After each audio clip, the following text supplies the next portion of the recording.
आप देख रहे हैं न्यूज तहतक, खबर आप तक। न पक्ष न विपक्ष, केवल निष्पक्ष।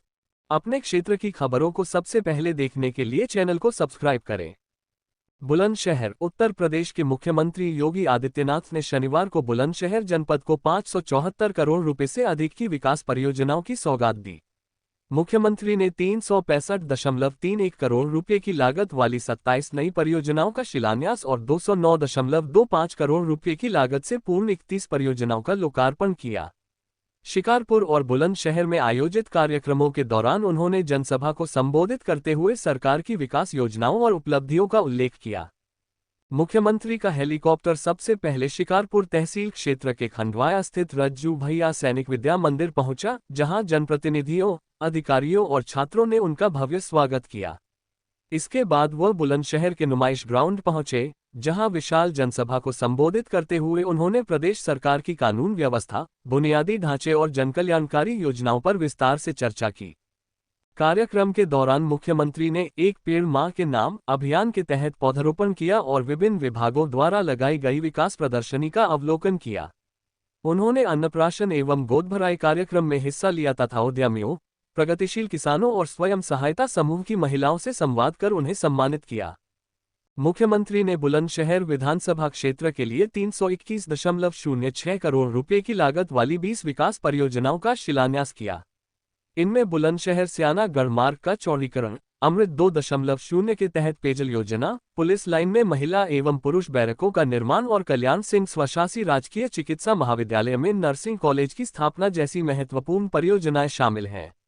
वहीं सिकंदराबाद विधानसभा क्षेत्र में 44.25 करोड़ रुपए की लागत वाली 7 नई परियोजनाओं का भी शिलान्यास किया गया। इसके अलावा मुख्यमंत्री ने बुलंदशहर विधानसभा क्षेत्र की 183.20 करोड़ रुपए की 24 पूर्ण परियोजनाओं तथा सिकंदराबाद विधानसभा क्षेत्र की 26.05 करोड़ रुपए की विभिन्न विकास परियोजनाओं का लोकार्पण किया। इस अवसर पर उन्होंने विभिन्न सरकारी योजनाओं के लाभार्थियों को स्वीकृति पत्र, उपकरण और आर्थिक सहायता भी वितरित की। मुख्यमंत्री युवा योजना, ceramic tool kit, thermal printer, custom hiring centre और फार्म मशीनरी बैंक जैसी योजनाओं के लाभार्थियों को मंच से सम्मानित किया गया। करीब 574 करोड़ रुपए से अधिक की विकास परियोजनाओं की सौगात के साथ मुख्यमंत्री योगी आदित्यनाथ का बुलंदशहर दौरा विकास और राजनीति दोनों दृष्टि से महत्वपूर्ण माना जा रहा है। अब इन परियोजनाओं के क्रियान्वयन और जिले के विकास पर पड़ने वाले प्रभाव पर लोगों की नजरें टिकी रहेंगी। सियावर रामचंद्र भगवान की, सियावर रामचंद्र भगवान की, पवन सुत हनुमान की, पवन सुत हनुमान की, वृंदावन बिहारी लाल की, वृंदावन बिहारी लाल की, भारत माता की, भारत माता की, वंदे वंदे वंदे, नमः पार्वती पतिये हर हर।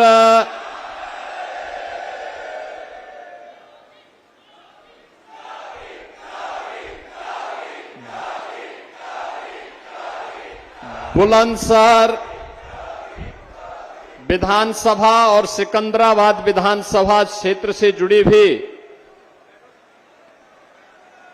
विकास परियोजनाओं के लिए आयोजित आज के इस समारोह में मेरे साथ उपस्थित प्रदेश सरकार में मंत्रिमंडल के मेरे सहयोगी, प्रभारी मंत्री बुलंदशहर श्री सुरेंद्र दिलेर जी, भारतीय जनता पार्टी के क्षेत्रीय अध्यक्ष श्री नवाब सिंह नागर जी, लोकप्रिय सांसद गौतम बुद्ध नगर डॉक्टर महेश शर्मा जी, लोकप्रिय सांसद बुलंदशहर डॉक्टर भोला सिंह जी, राज्यसभा के माननीय सांसद श्री सुरेंद्र सिंह नागर जी, जिला पंचायत अध्यक्ष बुलंदशहर डॉक्टर अंतुल देवतिया जी, माननीय विधायक सदर श्री प्रदीप चौधरी जी, माननीय विधायक सिकंदराबाद श्री लक्ष्मी राज सिंह जी, माननीय विधायकगण स्याना श्री देवेंद्र सिंह लोधी जी, माननीय विधायक खुर्जा श्रीमती मीनाक्षी सिंह जी, माननीय विधायक अनूप सर श्री संजय शर्मा जी, माननीय विधायक डिवाई श्री सीपी सिंह जी, भारतीय जनता पार्टी के जिलाध्यक्ष श्री विकास चौहान जी, जिला प्रभारी श्री बसंत त्यागी जी, विधान परिषद के माननीय सदस्य श्री नरेंद्र भाटी जी, श्री चंद शर्मा जी, भारतीय जनता पार्टी और सहयोगी दलों के हमारे सभी पदाधिकारीगण, भारी संख्या में आज के इस कार्यक्रम के साक्षी बन रहे बुलंदशहर, सिकंदराबाद और जनपद के विभिन्न विधानसभा क्षेत्रों से उपस्थित सभी मेरे बहनों और भाइयों, मैं सबसे पहले महाभारत कालीन इस पावन धरा को, जिसके पास अपनी विरासत भी है, विकास की प्रक्रिया के साथ भी बुलंदी के साथ जो आगे बढ़ रहा है और जो अपने उज्जवल भविष्य को भी एक नई बुलंदी तक पहुंचा रहा है, ऐसी पावन धरा बुलंदशहर जो वीर राजा अहिबरन की पुण्य भूमि है, कोटि कोटि नमन करते हुए मैं आप सबका हृदय से अभिनंदन करता हूं। बहन और भाइयों, बुलंदशहर नए भारत के नए उत्तर प्रदेश में बुलंदशहर भी बदल चुका है। मुझे 2017 में विधानसभा चुनाव के दौरान जब मैं आया था, तब यहां पे भय और दहशत का माहौल मैं देख रहा था। मैंने तब बुलंदशहर के अंदर जो उस समय चुनावी सभा की थी, तो मैं भौचक था कि लोगों में उस समय भय था। और आज हमारा बुलंदशहर निर्भय होकर के विकास की प्रक्रिया के साथ मजबूती के साथ जुड़ा हुआ है। अब क्या नहीं है बुलंदशहर में,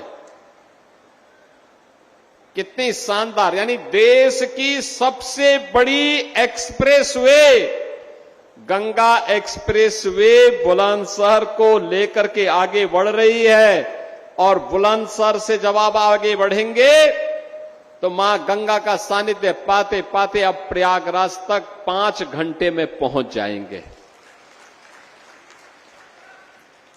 मेरे सामने मंच पर उपस्थित हमारे सभी माननीय जनप्रतिनिधियों ने प्रस्ताव रखा कि यह देश के सबसे बड़े एयरपोर्ट के साथ भी गंगा एक्सप्रेसवे को मिलाना चाहिए। हमने उसकी स्वीकृति भी दी और बुलंदशहर से लिंक एक्सप्रेसवे जेवर एयरपोर्ट को जोड़ने के लिए फिर मेरे पास यहां के माननीय विधायक और माननीय सांसदों ने कहा कि इसमें किसानों का मुआवजा बढ़ना चाहिए। हमने कहा वह भी स्वीकृत करेंगे। और मुझे आज बताते हुए प्रसन्नता है, हमारा अन्नदाता किसान भी खुशहाल है। कनेक्टिविटी जुड़ने से एक नए औद्योगिकीकरण के युग में हमारा बुलंदशहर जाएगा और रोजगार का सृजन भी होगा। बहनों और भाइयों, जेवर इंटरनेशनल एयरपोर्ट प्रारंभ हो चुका है। ये जेवर एयरपोर्ट पश्चिमी उत्तर प्रदेश की समृद्धि के साथ साथ भारत की समृद्धि का एक आधार बनने वाला है। देश का एक एयरपोर्ट जो लगभग 14,000 एकड़ लैंड में विकसित किया जा रहा है। एक साथ एयरक्राफ्ट रिपेयर एंड मेंटेनेंस का भी केंद्र बन रहा है, कार्गो का भी और डोमेस्टिक और इंटरनेशनल पैसेंजर के लिए भी बेहतरीन एयर कनेक्टिविटी का माध्यम बनने जा रहा है। और बुलंदशहर से उसकी दूरी ऐसे ही है, लिंक एक्सप्रेसवे बनने के बाद वो दूरी ऐसे ही होगी जैसे कहते हैं वॉकिंग डिस्टेंस। अभी पिछले दिनों मैं भौचक था जब यहां पे प्रदीप चौधरी जी कह रहे थे कि हमें बाईपास चाहिए, रिंग रोड चाहिए। उस बैठक में भोला सिंह जी भी थे, डॉक्टर महेश शर्मा जी भी थे, सुरेंद्र नागर जी भी थे, यहां के हमारे सभी विधायकगण थे। और मैंने उस समय का प्रस्ताव तत्काल हम इसको आगे बढ़ाएंगे, और मुझे आज बताते हुए प्रसन्नता है कि वह भी स्वीकृत हो गया है। कोई सोचता था, बहन और भाइयों को सोचता था बुलंदशहर में मेडिकल कॉलेज होगा? आज तो यहां पे श्रद्धेय कल्याण सिंह जी के नाम पर बाबू कल्याण सिंह मेडिकल कॉलेज भी आपका अपना है। अब खुर्जा की क्रॉकरी ही नहीं, और केवल यहां अन्नदाता किसानों के द्वारा उत्पादित गन्ना की मिठास ही नहीं, देखो गन्ना की मिठास चाय की चुस्की को एक नया ऊंचाई प्रदान करता है, लेकिन यहां की क्रॉकरी भी तो देश और दुनिया के अंदर इसको एक नई पहचान दिलाता है, एक नई पहचान दिला देता है। कनेक्टिविटी की दृष्टि से बुलंदशहर इतना बेहतरीन हो रहा है। एयरपोर्ट भले ही डॉक्टर महेश शर्मा जी के द्वारा जेवर में बनवाया गया हो, लेकिन उसका सर्वाधिक लाभ बुलंदशहर को मिलने वाला है। सबसे ज्यादा लाभार्थी उसका बुलंदशहर आने वाले समय में बनने जा रहा है। और इस दृष्टि से बुलंदशहर वासियों को मैं आज इन सभी कार्यों की बधाई देता हूं। वहां इंटरनेशनल एयरपोर्ट ही नहीं बन रहा है, वहां पे इंटरनेशनल फिल्म सिटी भी बन रही है, अपैरल पार्क भी बन रहा है, मेडिकल डिवाइस पार्क भी बन रहा है, टॉय पार्क भी बन रहा है, और वहां पर एक आईटी एंड इलेक्ट्रॉनिक्स की सिटी भी बन रही है, फिनटेक सिटी भी बन रही है। आप सोचो ना, आज उत्तर प्रदेश मोबाइल मैन्युफैक्चरिंग में देश के अंदर नंबर 1 पर है। देश के अंदर जितने मोबाइल फोन बनते हैं 55% यूपी के अंदर बन रहे हैं, यूपी के अंदर। इलेक्ट्रॉनिक कंपोनेंट देश के अंदर जितने बन रहे हैं उनमें 60% यूपी के अंदर बन रहे हैं। आज यूपी चीनी मिलों के संचालन में देश के अंदर नंबर 1 पर है, गन्ना उत्पादन में नंबर 1 पर है, और इथेनॉल उत्पादन में नंबर 1 पर है। याद करिए, ये जो नंबर 1 है 2017 के पहले यही यूपी सबसे पीछे होता था। ये बॉटम 3 से हम टॉप 3 में पहुंचे हैं, और ये सभी मामलों में नंबर 1, कनेक्टिविटी में नंबर 1। एक्सप्रेसवे यानी यूपी के बारे में क्या मान्यता थी? 2017 के पहले मान्यता थी किसी भी राज्य से और किसी देश से अगर यूपी की सीमा जुड़ती है तो सीमा की पहचान क्या होगी? मान्यता थी जहां सड़कों पे गड्ढे लगने प्रारंभ हो जाएं और सायकाल होते ही जहां से अंधेरा प्रारंभ हो जाए, मान के चलो यूपी की सीमा आ गई। बहन और भाइयों, अब ऐसा नहीं है। अब किसी भी राज्य से और किसी भी देश से अच्छी सड़कें यूपी के पास है, यूपी के पास। गंगा एक्सप्रेसवे से जब हमारे जनप्रतिनिधि लखनऊ पहुंच रहे हैं, उद्यमी लखनऊ पहुंच रहे हैं, जनता जनार्दन लखनऊ पहुंच रही है, मैं पूछता हूं कैसा चल लगा? वे कहते हैं कि ग्लोबल स्टैंडर्ड का एक्सप्रेसवे है, शानदार। एक साथ मेरठ से बैठ रहे हैं, लखनऊ मात्र 4 घंटे में पहुंच जा रहे हैं। यह स्पीड, ये केवल स्पीड नहीं है, आपके समय को कम करने का माध्यम ही नहीं है। यह स्पीड विकास की स्पीड है, यह स्पीड समृद्धि की स्पीड है। जितना अच्छा इंफ्रास्ट्रक्चर होगा उतनी तेज अर्थव्यवस्था बढ़ेगी, और जितनी तेज अर्थव्यवस्था बढ़ेगी उतना तीव्रता के साथ रोजगार का सृजन होगा, और जितनी तीव्रता के साथ रोजगार का सृजन होगा उतनी ही समृद्धि की नई ऊंचाई पर हमारा जनपद, हमारा प्रदेश और अंततः हमारा देश पहुंचेगा।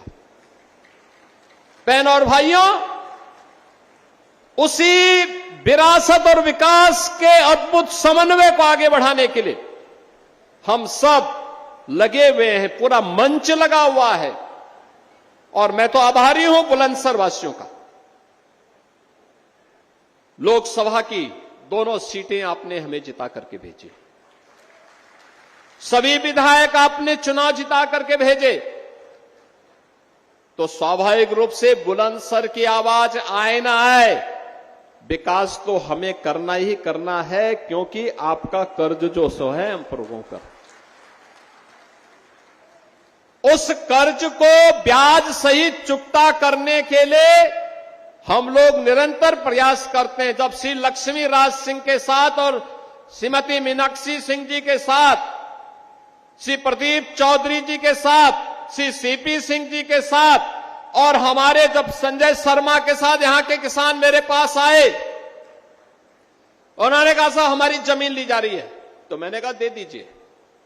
उन्होंने कहा आप बोल रहे हैं, मैंने कहा हाँ। उन्होंने कहा हम दे रहे हैं। मैंने कहा आपको जितना आपको कंपनसेशन चाहिएगा उतना अपने आप आपको मिल जाएगा, आप चिंता मत करिए। और मुझे प्रसन्नता है, यहां के अन्नदाता किसानों ने विश्वास किया, आज उनका मुआवजा बढ़ गया है, और बढ़ा हुआ मुआवजा उन सबको उपलब्ध कराया जा रहा है। बहनों और भाइयों, आज जो विकास आपको दिखता है, आज आपको जो सुरक्षा दिखती है, आज जो खुर्जा की क्रॉकरी को वैश्विक पहचान मिली है, आज जो नौजवान को छात्रवृत्ति मिल रही है, नौजवान को नौकरी मिल रही है, बुलंदशहर में अभी सरदेव रज्जू भैया सैनिक विद्या मंदिर से आ रहा हूं। बुलंदशहर तो देश की सुरक्षा, यानी देश को का पेट भरने के लिए अन्नदाता किसानों की मेहनत के साथ साथ देश की सुरक्षा के लिए सर्वाधिक सैनिक देने वाला जनपद है बुलंदशहर। जिस गांव में जाओ कोई न कोई पूर्व सैनिक मिलेगा, सैन्य अधिकारी मिलेंगे। तो ये तो जय जवान और जय किसान का भाव सार्थक होता है हमें बुलंदशहर के अंदर, ये दिखाई देता है। बहनों और भाइयों, ये सुरक्षा का माहौल, ये जो समृद्धि है, ये जो विरासत है, जो ये विकास है, क्या ये 17 के पहले संभव था? 17 के पहले कभी संभव नहीं था। मैंने बताया ना, 17 में जब मैं आया था तब क्या स्थिति थी यहां पे? भय था, दहशत था। उस समय की सरकार के कुछ मंत्री अपने आप में भय और दहशत के प्रतीक बने हुए थे। बुलंदशहर की गैंगरेप की घटना में समाजवादी पार्टी के मंत्रियों के किस प्रकार के शर्मनाक बयान आए थे। और बहनों और भाइयों, आज आप देखते होंगे 2017 के पहले कौन जिला बचा था जहां दंगे न हुए हो, जहां कर्फ्यू न लगा हो। मुजफ्फरनगर का दंगा हो, सहारनपुर का दंगा हो, मेरठ का दंगा हो, बुलंदशहर का दंगा हो, अलीगढ़ के दंगे हो, कौन जिला ऐसा बचा था जहां दंगे न हो? और कौन जनपद ऐसा बचा था जहां बेटी और व्यापारी सुरक्षित रही हो? पश्चिमी उत्तर प्रदेश में तो बहुत सारे परिवारों ने बेटियों को पढ़ने के लिए दूर के रिश्ते में भेज दिया था या स्कूल जाना ही बंद कर दिया था। व्यापारी व्यापार करने से पहले, घर से निकलने के पहले यह सोच करके निकलता था, हे प्रभु शाम को मैं अपने परिवार का मुंह फिर से देख सकूं, मुझे इतनी ताकत देना। और उसकी मजबूरी थी, सूर्य अस्त होने के पहले पहले अपना प्रतिष्ठान बंद करके वापस घर आता था।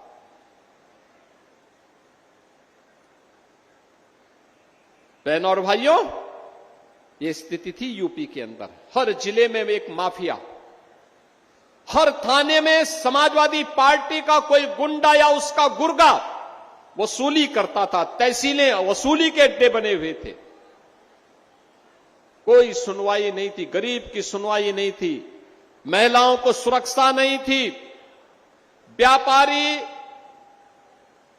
परेशान था, नौजवान के रोजगार पर डकैती पड़ जाती थी। सिंडिकेट काम करते थे हर थाना क्षेत्र में, हर जनपद में माफिया की समानांतर सरकारें चलती थी। लेकिन अब मैं कह सकता हूं, हमारा उत्तर प्रदेश, हमारा बुलंदशहर, अब मैं कह सकता हूं, न कर्फ्यू है न दंगा है, अब बुलंदशहर चंगा है।